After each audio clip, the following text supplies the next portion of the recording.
You're watching the primetime news of Radio Television Serbia.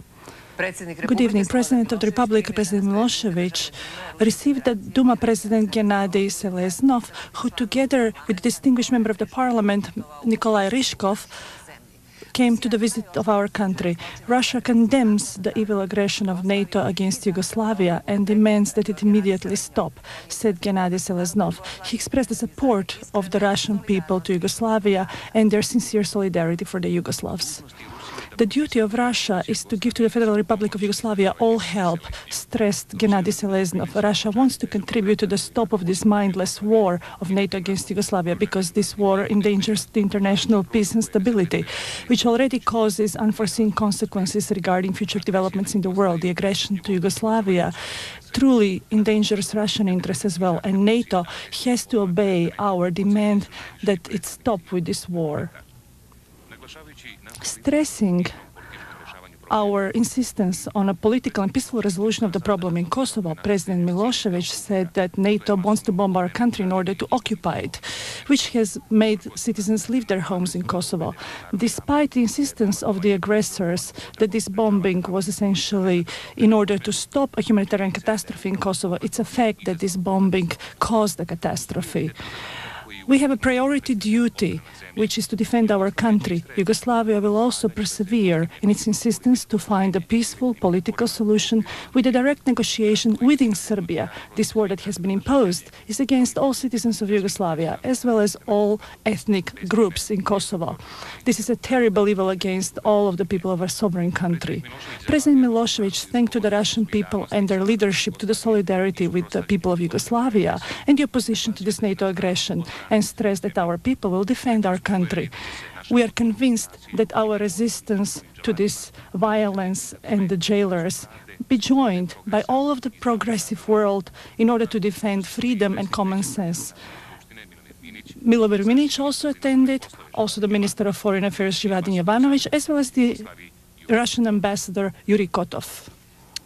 The President of the Republic of Serbia, Milan Milutinovic, received today the soccer players from AIK and the Belgrade team Partizan regarding a humanitarian game in Belgrade. Together with the soccer players from Greece, there were Greek parliamentarians, representatives of various political parties. President Milutinovic greeted the initiative of the Greek soccer players to have a friendly soccer game in Belgrade for peace and with a message to the world to stop this mindless destruction of Yugoslavia.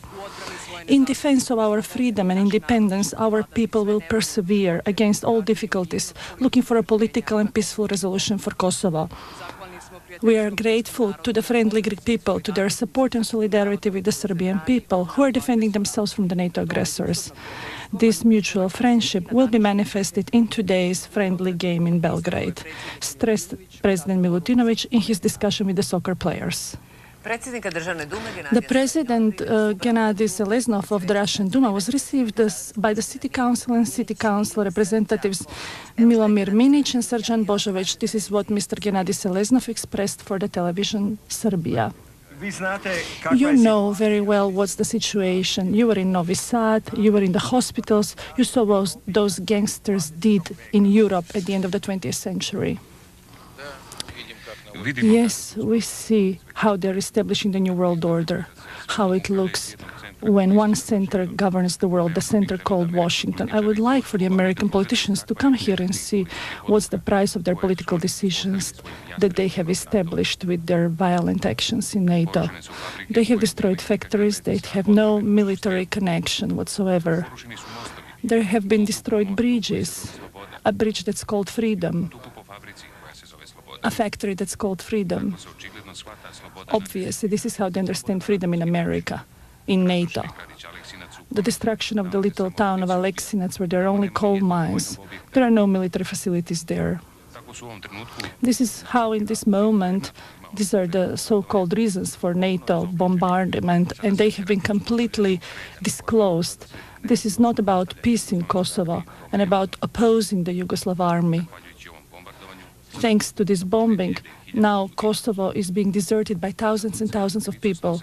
The entire responsibility should be held by the NATO aggressors. All of the countries of Western Europe is now upset because they don't know how to receive these refugees, how to give food, how to provide nourishment for them, how to provide camps. First, they created huge expenses to organize this aggression, and now they have extreme expenses in order to save the refugees from death. I don't know how rich these countries are and these people who are spending billions of dollars for this mindless action, which they have begun now in Yugoslavia.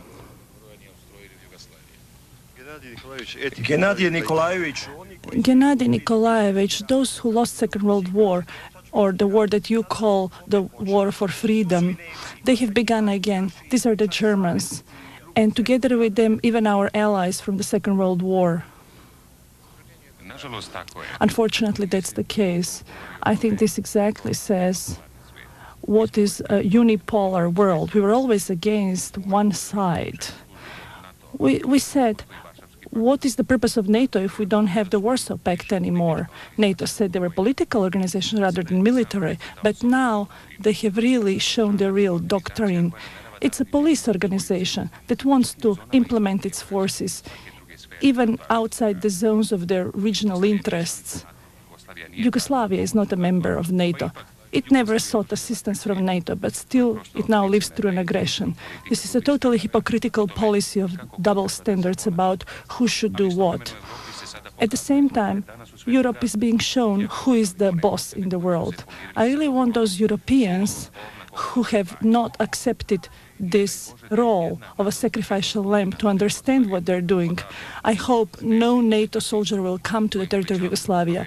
Nobody will come out alive. This is a promise from the Yugoslavs. And this is why I'm saying that the mothers and fathers of all of those soldiers who don't know why they're here, they really have to stand up and say in protection of their sons, stop. Yugoslavia and the Serbian people are expecting the voice of the Russian people, of these Orthodox, brotherly people. Yes, the voice of Russia is very audible. We don't hear the voice of Russia only in Yugoslavia, but around the world. Russia is fighting to get an extraordinary session of the Security Council of the UN. At all international meetings, they're asking the question, why this unjustifiable war against Yugoslavia? Everywhere, there'll be diplomatic missions of Yugoslavia, of Russia, that will be much stronger. We are actively negotiating with many countries of the world. We want to basically discuss this question on the 101st session of the Interparliamentary Union in Belgium, and we will fight for the immediate cessation of this aggression. Once upon a time, when they were destroying both Soviet Union and Yugoslavia, many people said, including in Moscow, the general rehearsal will be in Yugoslavia and the main show in Russia. Now Soviet Union doesn't exist, but history seems to repeat itself.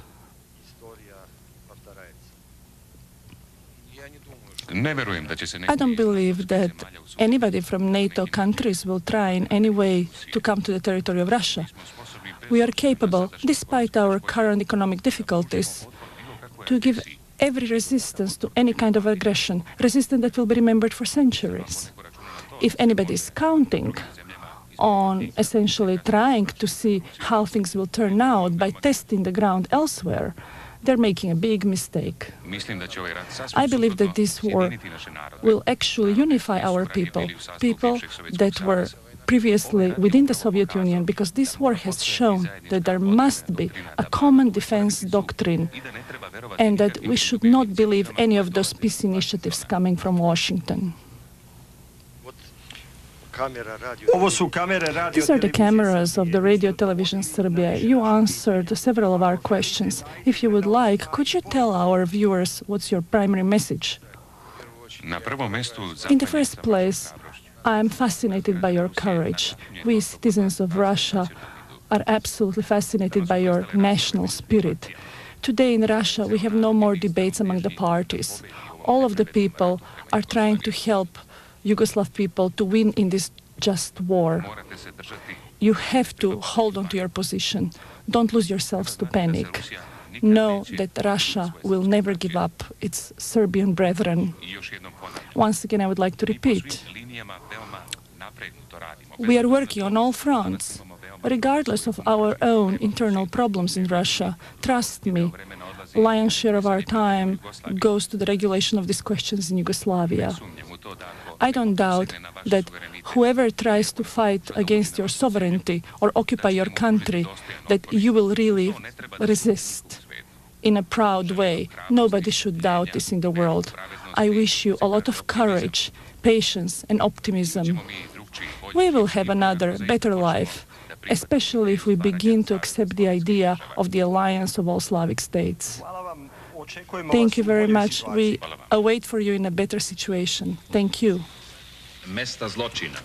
The site of the evil actions in Novi Sad committed by the criminals from NATO was visited by the two Russian representatives. The guests from Russia were escorted by Milutin Stojanovic from the Defense Committee of the federal government, came to visit the bridges that were destroyed by the NATO fascists.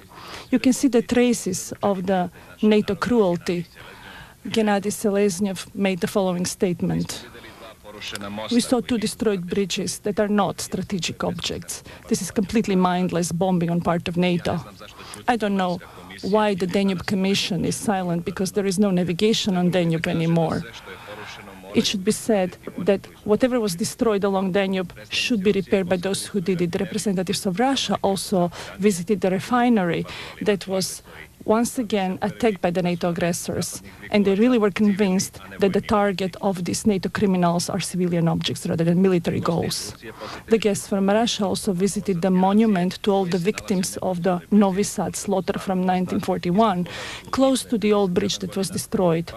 57 years ago, fascists threw under this bridge thousands of Serbs and Jews. These bridges are a lot more than simple civilian objects. This is an indelible picture that will always remember, always remind us of how we can never forget the evil deeds of fascists. The president of federal government, Momir Bulatovic, received the president of the Russian Duma, Gennady Seleznov.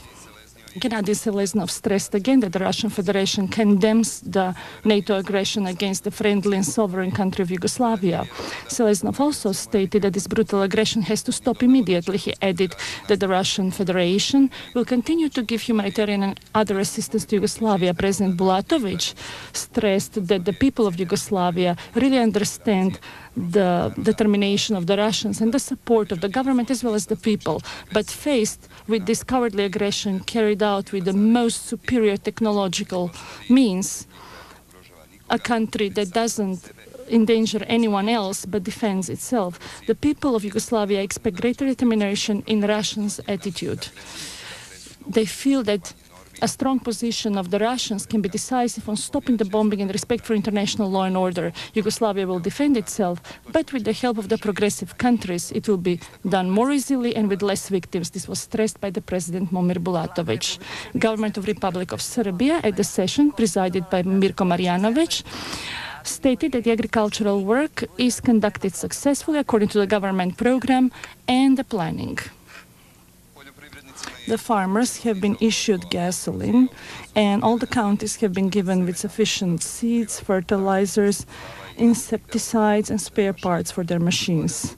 The government decided that those farms and companies that are unable to purchase the fuel for the spring season, they can get it through barter for their agricultural products of 1999, including some livestock.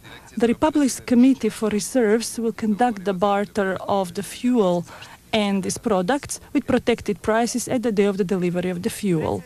The President of the Serbian Assembly, Dragan Tomic, and the Minister of Foreign Affairs discussed today with the delegation of the Czech Parliament, headed by the Czech Communist Party leader Vojtech Filip.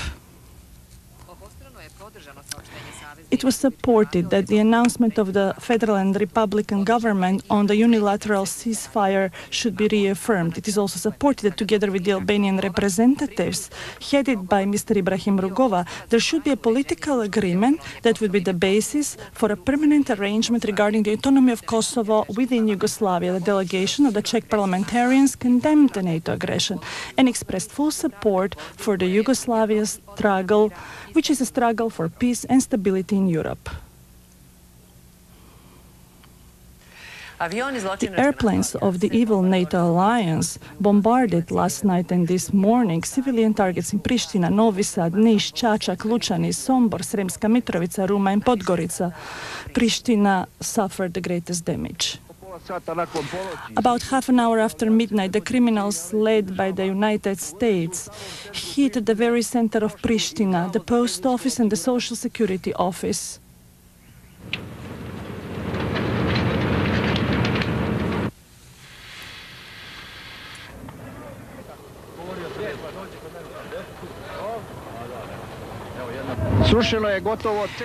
They have destroyed almost an entire neighborhood, several tens of houses. This is a much worse Nazism than what was in 1941. These destructive missiles destroyed the very center of Pristina.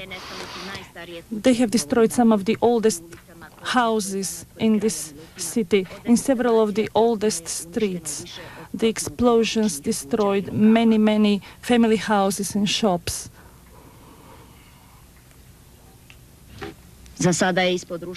So far, under the rubble, they have found 9 dead people. They're trying to excavate 6 more, known for certain to have been left here. Tonight, the evil missiles burned one house to the ground, a Turkish family with 3 daughters. It is suspected that many more civilians are dead. This evil destruction was great, and this is why it's necessary to have some more time to establish all the victims. Many people have been injured as well. Within the very center of Pristina, a whole neighborhood has been destroyed. The main post office, the social security office, and the city pharmacy. There is a lot of material damage also to the headquarters for the regional government, to Invest Bank and National Bank. Huge damage was suffered by the medical center as well. In the center of the village, Jovic, there were many missiles of the aggressor planes.